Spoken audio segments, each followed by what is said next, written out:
Hey everybody, Kyle Sasser here, and it is everyone's favorite time of the month. That's right, real estate market statistics time. These real estate statistics are for Hillsborough County for May 2024. So if you have a copy of this report, you might notice that the actual report says April 2024. That is because we can only form complete numbers on the previous month. And so what we do is we compare year to year. So we are comparing April 2024 to April 2023. Long-standing viewers of the channel know that I don't usually look at month to month too much. And the reason why is because there is a natural ebb and flow to the real estate cycle during the course of a calendar year. The obvious examples is in the wintertime, not as many people interested in buying houses, not as many people interested in selling their house. And so all the numbers kind of move throughout the year anyway, meaning that month to month comparisons are of limited utility, I guess you could say. I have been keeping an eye on month-to-month numbers more the last couple of years just because the market's been a little funky. Generally speaking, we are comparing April 2024 to April 2023. So we do have to wait until we get through the entire month, and then it takes me a few days to compile all this information together. The 5th of the next month is about as early as I can get reliable data from the MLS. And the reason why is because it just takes agents a few days to update sales, sales data, sales prices, and all that stuff. So I usually give it a few days so all those things can get updated. The other thing to know is that we have been in a bit of an unusual market the last few years. Obviously, everyone knows that home prices have really, cranked up around the time that we had the COVID pandemic. And since then, since about June of 2022, market's really been oscillating back and forth, right? So kind of goes with demand. The overarching problem is it's a supply problem. The overarching reason for the price increase has been inventory. There have been fewer homes for sale than there had been in previous periods. So even though the number of home sales is also down, the number of homes that had been being listed were low enough that we were not able to build up a sizable amount of inventory to where prices would stabilize or decline. So we had years and years of pretty steady price increases, which hit like a very accelerated pace during the COVID pandemic. And then we basically kind of been oscillating back and forth on about a rough 6-month cycle, which coincidentally coincides with seasons of the year. Late fall, holiday season, wintertime, and early spring. Most people aren't overly excited about buying or selling a home. They have other things on their mind. And spring, summertime is usually peak seasons. So what we have been seeing is, home prices fluctuating with that shift in demand.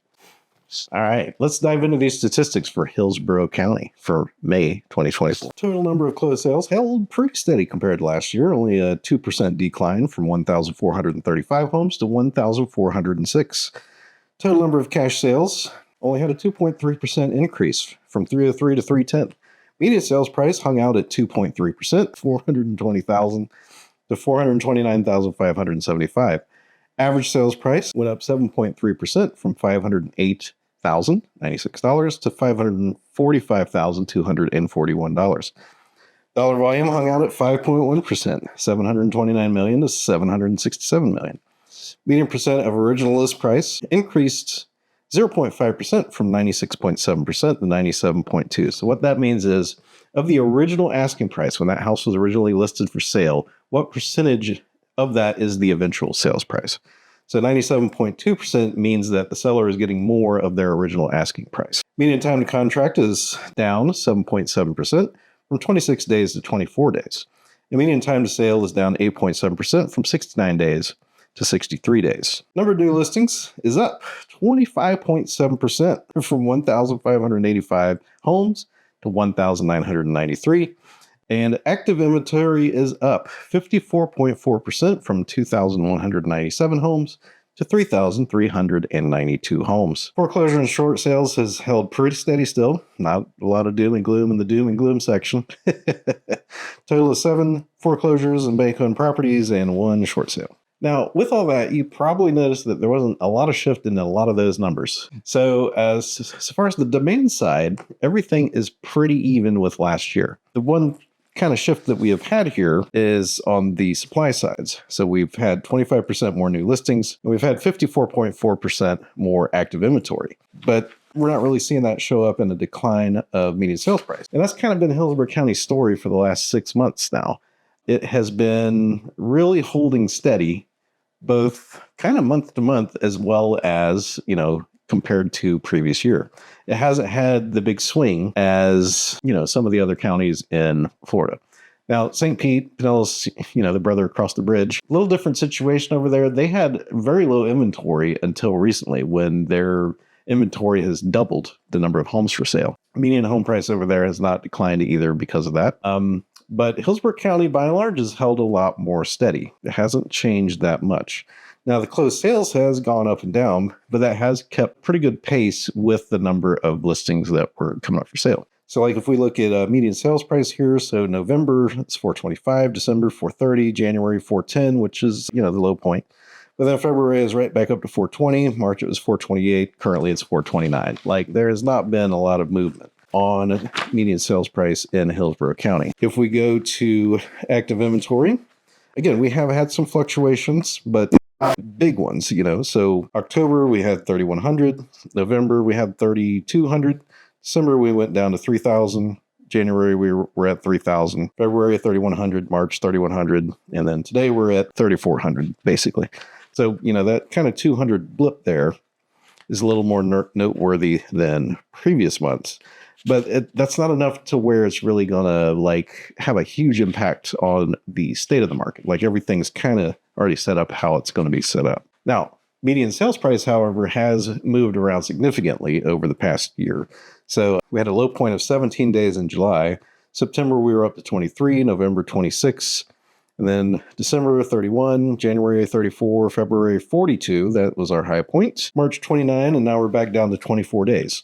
Now, there's a little caveat with that, which I will go over in kind of the explanation section after I go over all these numbers. But again, that kind of keeps track with where demand and inventory was at those points in time. Now, I do like to go over some of the stats for the various price points, because $1 million home sells in a little bit different time frame than a $300,000 home. It's just a function of there's more buyers in the $300,000 market than in the $1 million plus a segment. Now, as you can probably guess, there's not a lot of homes that sold under $300,000. So 150 to 200,000, there was 17, which is a 39.3% decrease. 250 to 300 dropped 11.8% to 82. And then above 400, it felt relatively steady. So 0 to 5% I usually consider to be pretty steady. You're always going to have a little bit of fluctuation year to year. 0 to 5% is kind of, just kind of normal holding pattern, I guess you could say. So about 400 to 600,000 only increased 0.6% to 508. 600 to 1 million went up 7.1% to 226. And $1 million or more went up 7.2% to 89. Median time to contract is under 30 days across the board. There's not one segment that's over 30 days. 250 to 300,000 is down 10.5% to 17 days. That's pretty quick. Most everything else is, 20 days. $1 million or more is the odd exception, and that it shortened up by 37%. Total of 17 days median time to contract. And 600 to 1 million dropped 73.1% to 18 days. Total number of new listings, as you can imagine, has a bit of a dividing line at 300,000. So, there's fewer homes listed under 300,000. There's significantly more homes that have been listed above 300,000. So 400 to 600,000 increased 30.9% to 741. 300 to 400,000 went up 20.9%, total of 515. 600 to 1 million went up 30.7% to 396, and $1 million or more went up 47.1% to 206. Under 250,000, there was only about 50 homes that went up for sale, and 32 of those were between 200 and 250. Total inventory across all price points is up, except for 150 and below, just because that's kind of the fringe of the market currently, and 200 to 250, which dropped 34.9% to 28. But all other price categories, there are significantly more homes to choose from now than there was at this point last year. So 250 to 300,000 went up 92% to 144. 300 to 400,000 went up 74.6% to 796. There's 1,206 homes priced between 400 and 600,000, which is an increase of 60.8%. 600 to 1 million went up 55.1% to 718, and 1 million or more is up 21.3%, so 456. So those are the statistics for Hillsborough County for May 2024. Now, if you remember back to your math class, you might remember average or median being two different things. And then there's also mean, median, and mode. I believe mean is equivalent to average, but we're not gonna dive into that. Average. Most people know how to calculate an average. You take the price of, let's say, 5 homes, you take those purchase prices, you add up all of those prices, you divide it by 5, that gives you the average price. Median home price is a little bit different. What a median price is it is the point at which there's an equal number of homes for sale with a price point higher and lower. So it is more of the midpoint of the market where there's an equal number of more expensive houses and an equal number of lower priced houses.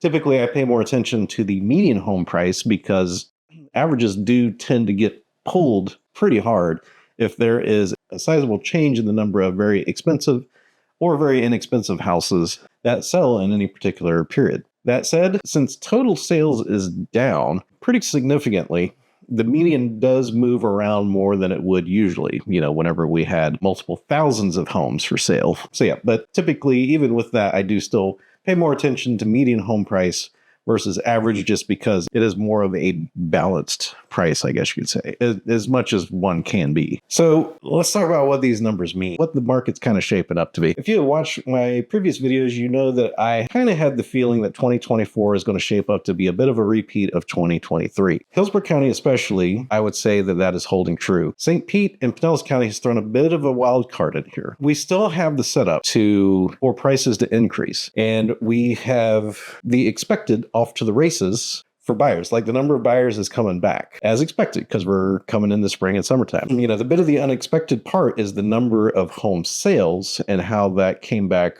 more than the number of home purchases. Now, again, those numbers fluctuate throughout the years, and I still do feel that we are set up pretty well for price increases this year.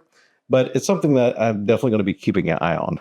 So the main thing is if inventory and new listings stays ahead, if new listings and total inventory stays ahead of number of closed sales, then eventually that would work out to, prices should come down. Whereas if what's probably going to happen, which is number of new listings, kind of stalls out a little bit while the number of sales continues to increase, we will see, the total number of inventory start to decrease as the buyers chew through that, and prices will probably go up again. The quirky thing with these numbers is a lot of this data, especially the sales data, the time on market data and all that only gets counted if the property actually sells. So again, Hillsborough County has held steady for 6 months. So I'm not really speaking to Hillsborough County. Hillsborough County is just, it's kind of doing its thing until one of those numbers shifts. St. Petersburg and Pinellas County, it'll be interesting to see if this was a blip. Maybe it's a recovery from a few months ago. A few months ago, we had a really low blip where there was a very few amount of homes sold and a very few amount of homes got listed. So it'll be interesting to see if that balances out a bit.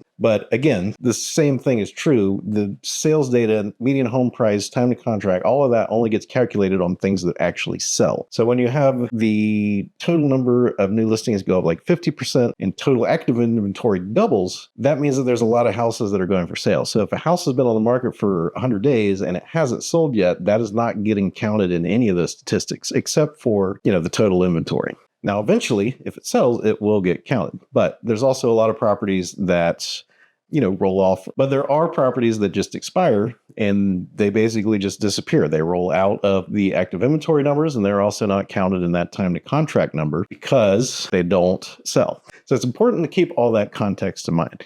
You've probably seen some news stories about prices being slashed and inventory is overwhelming. That is very overblown. And the main reason why is because they are comparing inventory data to 2021 and 22, which are exceptionally crazy unicorn markets. Time to contract is 5, 6, 7 days, and houses selling at or above asking price is not the normal state of the market. That is actually unsustainable. So anytime you read an article, it's important to take a look and see what times they are comparing. And most of the ones I've seen that are running that story, they're either comparing it to 2021 or 2022, or potentially even worse, they are literally just looking at the last 6 or 7 months. No kidding, the inventory up and sales is down. It's called wintertime. It happens every year. It is not a surprise. So just a little inside baseball there for you on kind of my beef with real estate reporting, I guess you could say. So what do I think the market is going to do? If I had $100 and I was asked to bet that, do I think home prices are going up or going down? I would probably put about $85 to $92 on prices going up this year and about $8 to $10 on prices going down. The primary problem is a lot of people still really want to buy in the Tampa Bay area. The inventory is up, but the number of new listings is so low and still relatively close to closed sales. As the number of buyers increase, that balance is going to tip to prices increasing. The only way we really get to a long-term price decline is if you have a lot more supply than you do buyers for an extended period of time. It usually takes, because again, sellers do not really want to sell their house for less than they think it is worth, and they're usually willing to give it a good amount of time to see if the market will come back to them and if they can, have their price realized. And at least in the last couple of years, that has seemingly been the case. So I guess the too long didn't read or watch or listen. Basically, as expected, both buyers and listings have come back, right? So, number of buyers is on the rise, number of listings is on the rise. So they're kind of off to the races. Who wins is going to determine what the market does. And again, that's very basic stuff. My suspicion here is that the number of buyers will eventually overwhelm the inventory. But again, I wouldn't be doing you right if I didn't say that it's not 100%. So I'm not dissuaded by these numbers to change my feeling from the last, 3-4 months, but they're shaping up enough, especially St. Petersburg, that, it's definitely not 100%. So thank you so much for tuning in and checking out these market statistics.